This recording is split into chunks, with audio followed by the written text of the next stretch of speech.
Проведение фестиваля «Лес», снос ветхих зданий, энергосберегающие светильники, новые детские площадки и долгожданные ремонты дорог. В этом году только в Карткировском районе реализуют 41 народный проект.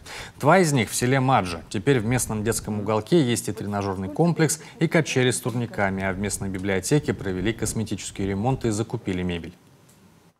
Ремонт, конечно, требовался, потому что у нас пол сгнил. Полки стали падать.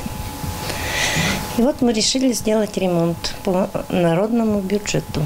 Люди не стали меньше читать, но то, что вот население у нас убавилось, может быть и как не в старые времена. Потому что раньше же было население где-то 1500 у нас в Мадже, а сейчас только уже осталось 310 где-то.